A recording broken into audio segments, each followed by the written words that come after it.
Chapitre 30. Il en désigna 12. Il monta ensuite sur la montagne, il appela ceux qu'il voulut, et ils vinrent à lui. Il en établit 12 pour les avoir avec lui et pour les envoyer prêcher.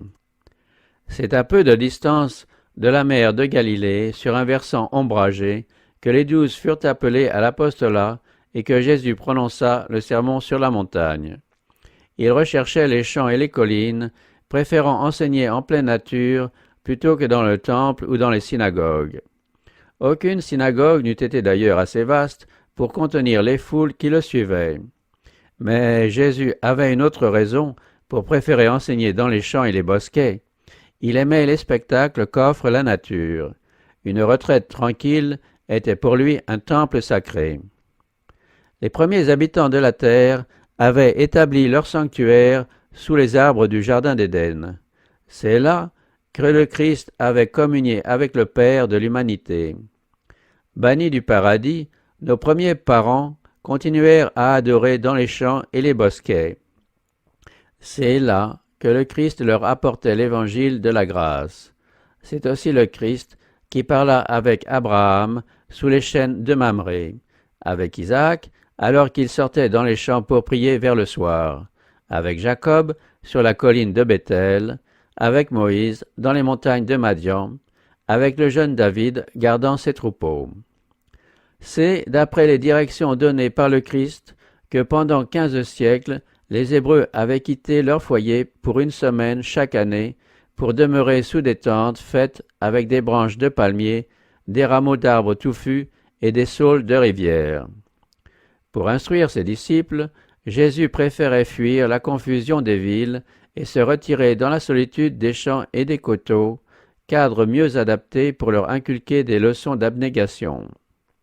Pendant son ministère, il aimait à rassembler ses auditeurs autour de lui, sous le ciel bleu, sur quelques coteaux herbeux ou sur les rives d'un lac. Entouré des œuvres qu'il avait lui-même créées, il pouvait alors diriger les pensées de ses auditeurs vers les choses naturelles plutôt que les choses artificielles. La croissance et les produits de la nature manifestaient les principes de son royaume. Levant leurs yeux vers les collines de Dieu, contemplant les merveilles sorties de ses mains, ils étaient préparés à apprendre de précieuses leçons de vérité divine. Les choses de la nature allaient leur répéter l'enseignement du Christ. C'est ce qui arrive pour ceux qui sortent dans les champs, ayant le Christ dans leur cœur. Ils se sentent environnés d'une sainte influence. Les choses de la nature rappellent les paraboles de notre Seigneur et renouvellent ses conseils. En communion avec Dieu dans la nature, l'esprit est élevé et le cœur trouve du repos. Il était temps de jeter les premiers fondements de l'organisation de l'Église qui devait, après son départ, représenter le Christ sur la terre. Aucun riche sanctuaire n'était à la portée, mais le Sauveur conduisit ses disciples au lieu de retraite qu'il aimait, et les saintes expériences de cette journée restèrent toujours associées, dans leur esprit, aux beautés de la montagne, de la vallée et de la mer. Jésus avait appelé les disciples pour les envoyer comme ses témoins. Ils devaient annoncer au monde ce qu'ils avaient vu et entendu de lui. Aucun être humain n'avait encore été appelé à un ministère aussi important, et que seul le ministère du Christ surpassait. Ils devaient être les collaborateurs de Dieu pour le salut du monde. De même que, dans l'Ancien Testament, les 12 patriarches sont les représentants d'Israël, ainsi les 12 apôtres seront les représentants de l'Église évangélique. Le Sauveur connaissait le caractère des hommes qu'il avait choisis. Il n'ignorait aucune de leurs faiblesses ou de leurs erreurs. Il savait les dangers auxquels ils seraient exposés, les responsabilités qu'ils auraient à assumer, et son cœur s'attendrissait sur ses élus. Toute la nuit, il resta seul sur une montagne, près de la mer de Galilée, priant pour eux qui dormaient en bas. À l'aube, il les appela, ayant une communication importante à leur faire. Depuis quelque temps, ses disciples prenaient part à l'activité de Jésus.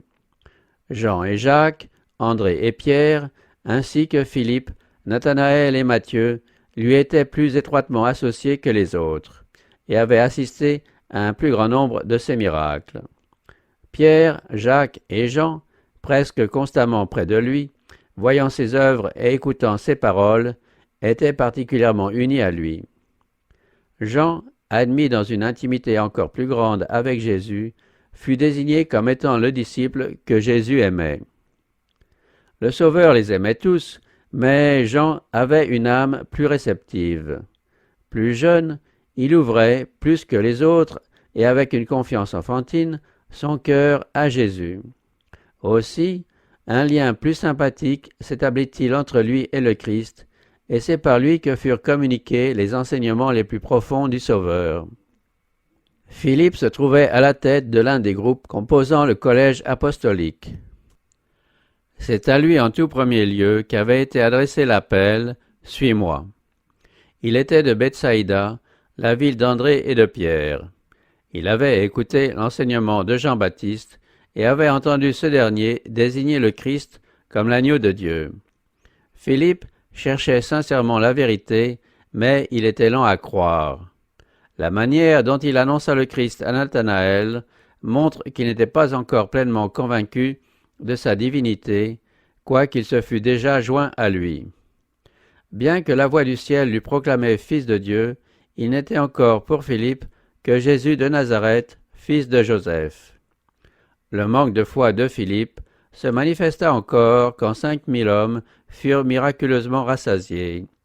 Jésus lui avait demandé, pour éprouver sa foi, « Où achèterons-nous des pains pour que ces gens aient à manger ?» Philippe, incrédule, avait répondu, « Les pains qu'on aurait pour 200 deniers ne suffiraient pas pour que chacun en reçoive un peu. » Jésus s'attrista. Philippe manquait de foi, bien qu'il eût vu les œuvres du Christ et ressenti sa puissance. Quand les Grecs vinrent s'enquérir auprès de lui au sujet de Jésus, Philippe, au lieu de saisir l'occasion pour les présenter à Jésus, alla en parler à André. Les paroles que Philippe prononça peu d'heures avant la crucifixion étaient plutôt de nature à décourager la confiance. Quand Thomas dit à Jésus, « Seigneur, nous ne savons où tu vas. Comment en saurions-nous le chemin ?» Le Seigneur lui répondit, « Moi, je suis le chemin, la vérité et la vie. Si vous me connaissiez, vous connaîtriez aussi mon Père. » Ce qui fit dire à Philippe, dévoilant son incrédulité, « Seigneur, montre-nous le Père, et cela nous suffit. » Le disciple, qui venait de passer 3 années avec Jésus, était encore bien lent à croire. La confiance enfantine de Nathanaël forme un contraste heureux avec l'incrédulité de Philippe. C'était une nature ardente dont la foi s'emparait des réalités célestes. Mais Philippe était un élève à l'école du Christ et le divin maître fit preuve à son égard d'une patience à toute épreuve. Quand plus tard, le Saint-Esprit fut répandu sur les disciples, Philippe devint un maître accompli, sachant de quoi il parlait, enseignant avec une assurance qui portait la conviction chez ses auditeurs. Pendant que Jésus préparait les disciples en vue de leur consécration, un homme qui n'avait pas été convoqué insista pour être reçu. C'était Judas Iscario, qui se faisait passer pour le disciple du Christ. Sollicitant une place dans le cercle intime des disciples du Christ, il déclara, ardemment et avec une sincérité apparente, « Maître, je te suivrai partout où tu iras. » Jésus, ne voulant ni le repousser ni l'accueillir, se contenta de prononcer ces paroles mélancoliques. « Les renards ont des tanières, et les oiseaux du ciel ont des nids, mais le Fils de l'homme n'a pas où reposer sa tête. » Judas croyait à la messianité de Jésus. En se joignant aux apôtres, il comptait s'assurer une haute position dans le nouveau royaume. Jésus, par cette allusion à sa pauvreté, voulut couper court à cet espoir.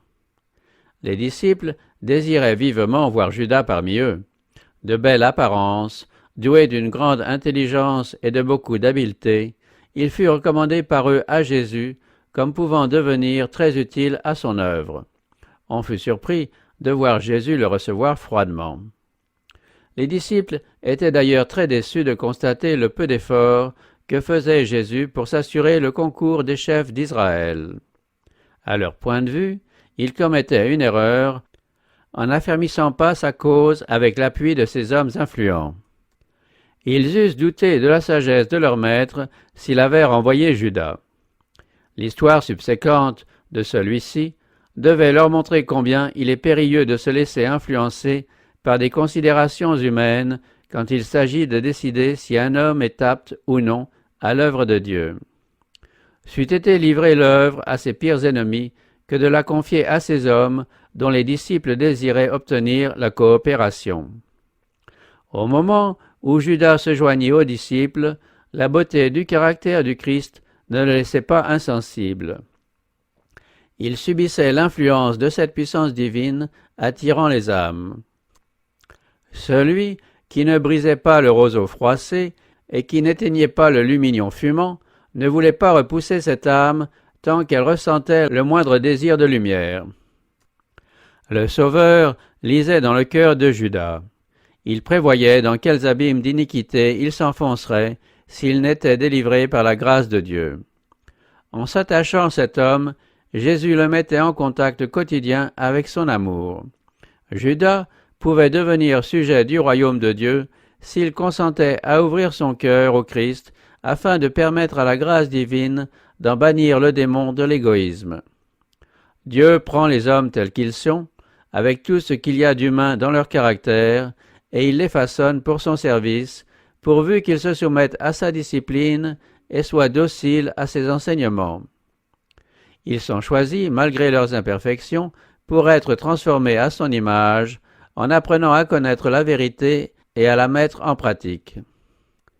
Judas eut les mêmes occasions de s'instruire que les autres disciples. Il entendit les mêmes leçons précieuses. Mais l'obéissance à la vérité que le Christ exigeait était en opposition avec les désirs et les desseins de Judas, et il ne voulut pas renoncer à ses propres idées pour recevoir la sagesse qui vient du ciel. Combien le Sauveur se montra tendre à l'égard de celui qui devait le trahir.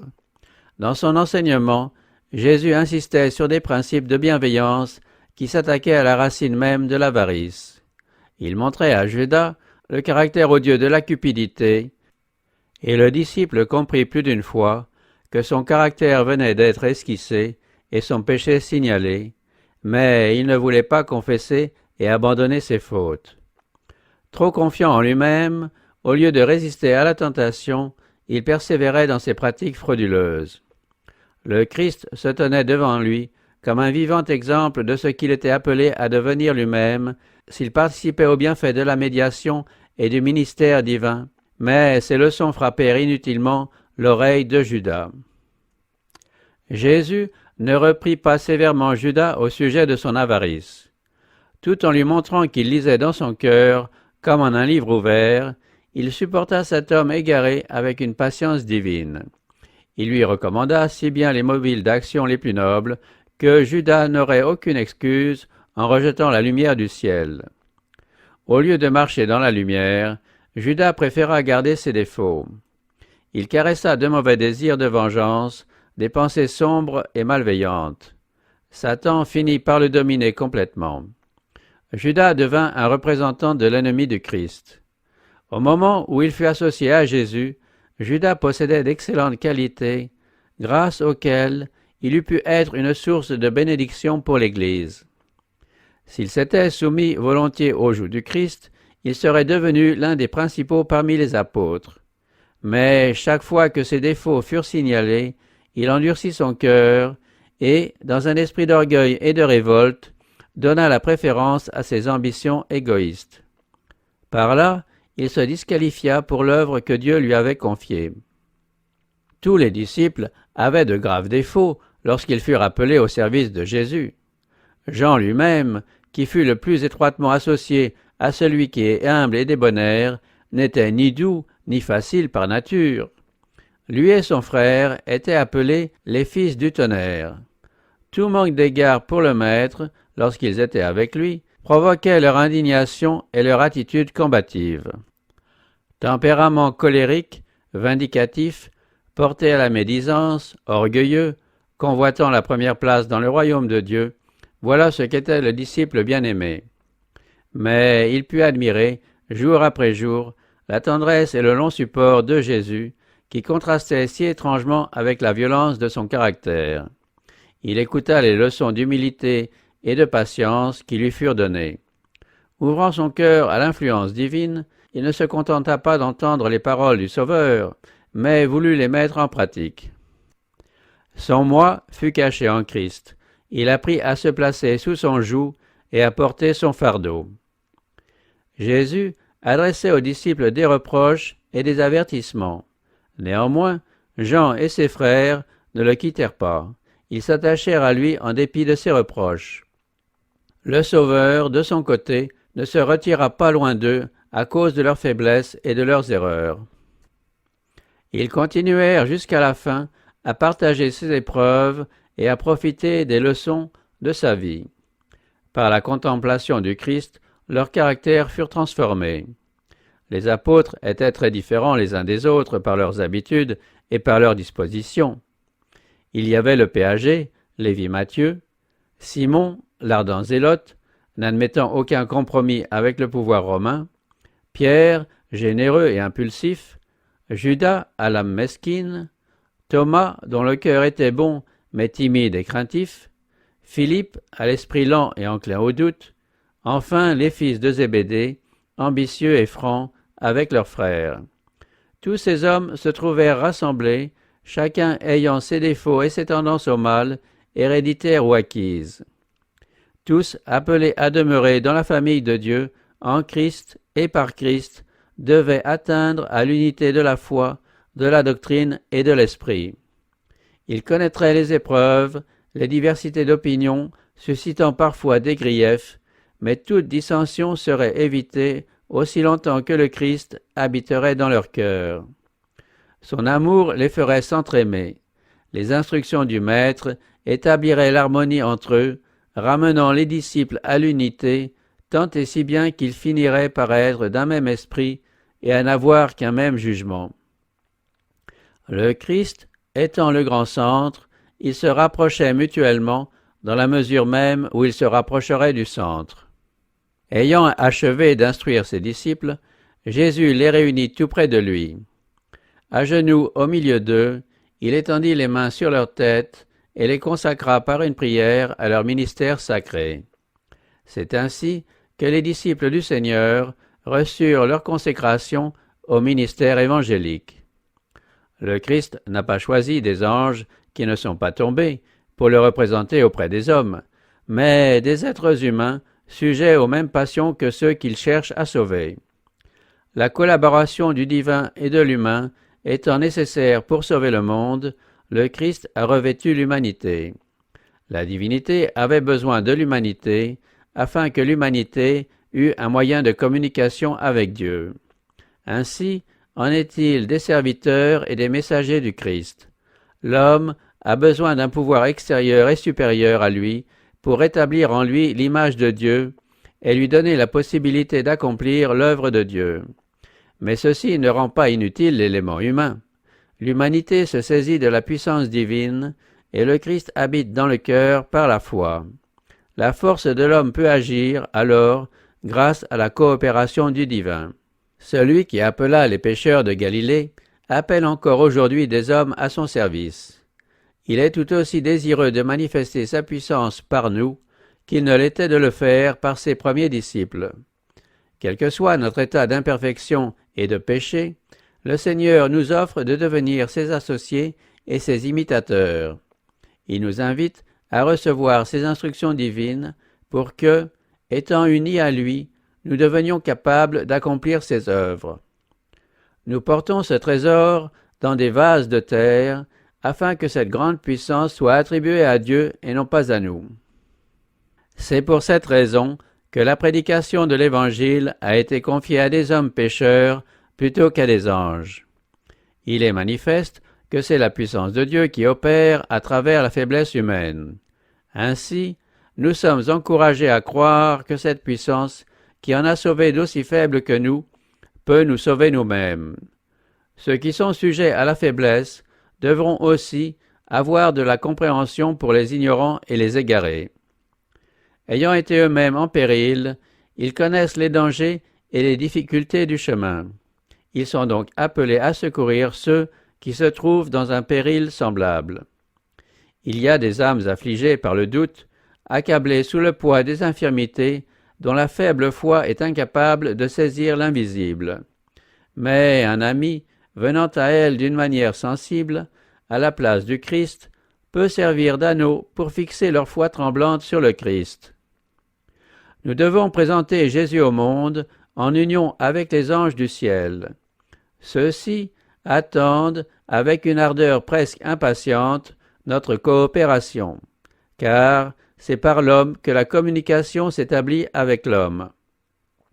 Et, lorsque nous nous offrons au Christ, par une consécration sans réserve, les anges se réjouissent de pouvoir faire connaître l'amour de Dieu par nos paroles.